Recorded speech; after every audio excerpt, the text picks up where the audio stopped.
కూడా మాట్లాడుకుంటున్న పరిస్థితి వాస్తవం ఉందంటారా? ఒక్కటే కేసీఆర్ గారి యొక్క ప్రభను వారిని వారి యొక్క చేసిన పనులను ఎవరు కూడా బంద్ చేయించలేరు, ఎవరు కాదని చరిత్ర. కేసీఆర్ అంటే ఒక చరిత్ర.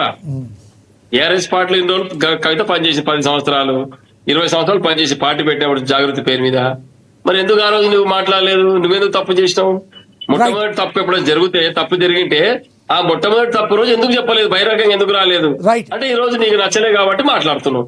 నచ్చిన రోజులు అంటగా తీసుకున్నావు. తండ్రి దగ్గర సానుభూతి పొంది ఒక కూతురుగా నువ్వు ఏమేమి దక్కించుకో అంతకన్నా ఎక్కువ 100% ఎక్కువ తీసుకొని గౌరవం పొందిన సమాజంలో గుర్తింపు వచ్చింది. లేదు నీ పరిస్థితి ఏంటి? అంటే ఇవన్నీ మాటలు మాట్లాడేటప్పుడు ఆలోచన చేసి మాట్లాడాలి. కాంగ్రెస్ పార్టీ ఆమె స్పాన్సర్షిప్ చేస్తున్నది వాస్తవము.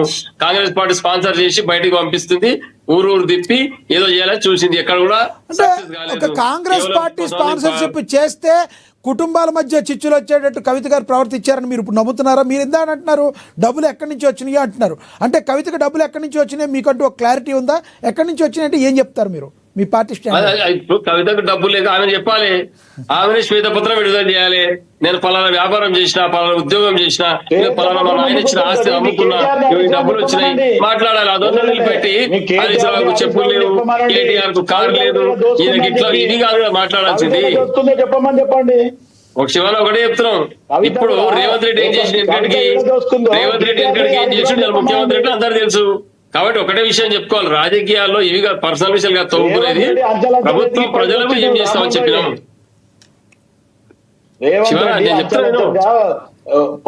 నేనేం చెప్తున్నానంటే ప్రభుత్వాలు ప్రజలకు ఏం చేస్తామని చెప్పినాం, అది ఎంతవరకు నెరవేరుస్తున్నాం ఇది చెప్పాలి. కవిత మచ్చ మాట్లాడుతుంది, కవిత మాట్లాడుతుంది తీసుకోవద్దు. ఇద్దరు మాట్లాడితే అర్థం కాదు. శివలాల్ గారు కంటిన్యూ చేయండి. శివలాల్ గారు మాట్లాడండి. ఇప్పుడు కవిత ఆల్రెడీ బీఆర్ఎస్ లో బండారం బయట పెట్టింది. లక్ష్మీనాథ్ గారు అన్నది కరెక్ట్. ఎందుకంటే బీజేపీలో గుండెల్లో రైళ్లు పరిగెత్తుతున్నాయి బీఆర్ఎస్ లో మొత్తము. కవిత ఎప్పుడు ఎవరి మీద బాంబేస్తారు రకంగానే ఆలోచిస్తారు. ముగిసిన శకం కేసీఆర్ ది ముగిసిన శకం. శివలాల్ గారు ఒక్కటి చెప్పండి, టాపిక్ మీద కంక్లూడ్ చేయండి. శివలాల్ గారు ఒకటి, ఈ రానున్న మున్సిపల్ ఎన్నికల్లో ఏ రకంగా కాంగ్రెస్ పార్టీ సత్తా చాటబోతుంది, ఏ రకంగా క్యాల్కులేషన్ లో ప్రజలు ఓట్లేస్తారు అని మీరు అనుకుంటున్నారు? ఏం చెప్తారు? మున్సిపాలిటీ ఎన్నికల్లో మీ హవా మళ్ళీ కొనసాగనుందా? ఖచ్చితంగా ఆల్రెడీ కాంగ్రెస్ పార్టీ ఈ 2 సంవత్సరాలలో ఏదైతే బై ఎలక్షన్ లో చూడడం జరిగింది, అటు కంటోన్మెంట్ కానీ లేకపోతే జూబ్లీస్ కానీ, దాని తర్వాత మన స్థానిక సంస్థల్లో ఏదైతే హవా మాదుందో అదే రాబోయే రేపు ఎంపీటీసీ కానీ జెడ్పీటీసీ కానీ కార్పొరేషన్ కానీ మున్సిపాలిటీలో కూడా కాంగ్రెస్ పార్టీదే హవా ఉంటది. టీఆర్ఎస్ వాళ్ళు ఆలోచిస్తున్నారు ఏం చేయాలి, మా పరిస్థితి బాగలేదు, ఏం చేసేది. టీఆర్ఎస్ పార్టీ ఉద్యమం రెడీ అయినరు, ప్రజాక్షేత్రంలో పోతాం, గెలుస్తాం, దాని ఎలాంటి డౌట్ లేదు. జూబ్లీహిల్స్ కూటమి అభ్యర్థి, మీకు జూబ్లీహిల్స్ కూటమి అభ్యర్థి కాంగ్రెస్, బీజేపీ, టీడీపీ. రామ్మోహన్ గారు ప్రజలు మీకు ఇచ్చారు. రామ్మోహన్ గారు ఒక్క మాట వినాలి. రామ్మోహన్ గారు ప్రజలు మీకు ఇచ్చారు, శాసనసభకే సరిగ్గా వెళ్ళట్లేదు మీ అధినేత, ఏ ప్రజాక్షేత్రంలోకి ఏం వెళ్తారండి అని అడిగే వాళ్ళకి ఏం చెప్తారు మీరు? తప్పకుండా ప్రజాక్షేత్రంలోకి వెళ్తాం, వారి దిశానిర్దేశంతో పనిచేస్తాం, గెలిచిన తర్వాత మాట్లాడదాం. ఇప్పుడు మస్తు మాట్లాడుతారు కాంగ్రెస్ పార్టీ తప్పించుకోవడానికి అవాకులు చెవకులు పేలితే ఇక్కడ ఎవరు నమ్మే పరిస్థితి లేదు. మీ పార్టీ పరిపాలన పూర్తిగా విఫలమైపోయింది. రేవంత్ రెడ్డి గారి వీడియోలు ప్రజలందరికి పంపిస్తాం. అప్పు పుడతలేదు, డబ్బులు లేవు, చూస్తున్నారు, చెప్పులు ఎత్తుకోపోనికి వచ్చిరా అనుకొని ముఖ్యమంత్రి స్థాయిని తక్కువ చేసి మాట్లాడిన వ్యక్తి రేవంత్ రెడ్డి గారు. అవన్నీ ఉన్నాయి వీడియోలు, స్వయాన వారు చెప్పినవే. అదే వీడియోలు పబ్లిక్ చూపిస్తాం. అయ్యా మరి రాష్ట్ర పరిస్థితి ఇది. ఈ యొక్క కొట్లాడి సాధించిన తెలంగాణ ముఖ్యమంత్రి యొక్క పీఠాన్ని అగౌరవపరిచిన వ్యక్తి రేవంత్ రెడ్డి గారు. ఇటువంటి వ్యక్తి మనకు అవసరమని అడుగుతాం ప్రజలకు.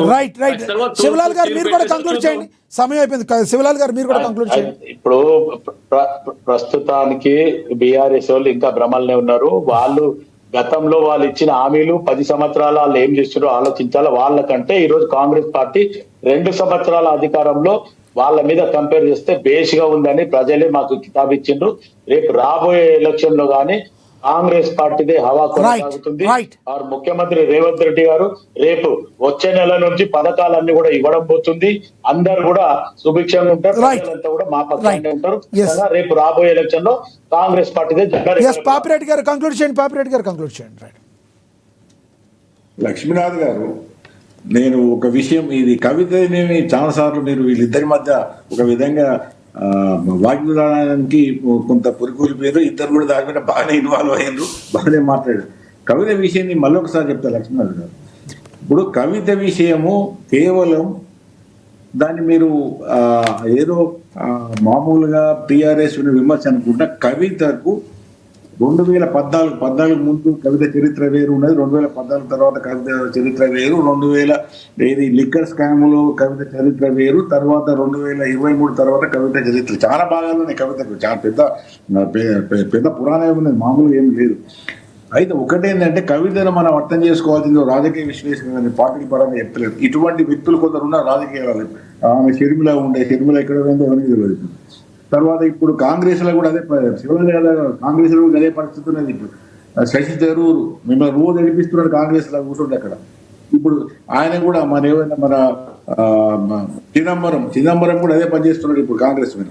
కాబట్టి కొందరు ఆయా పార్టీలలో పనిచేసి పేర్లు వచ్చిన వాళ్ళు ఆయా పరిస్థితులకు అనుకూలంగానా ఏదో వాళ్ళకి పడకనా అంతర్గతంగానా ఏం జరుగుతున్నది కానీ ప్రతి పార్టీలో కూడా ఇబ్బంది పెడుతున్నారు. ఇప్పుడు కవిత విషయమే తీసుకుందాం. కవిత ఇప్పుడు ఒకటే శివలాల్ గారు మీకు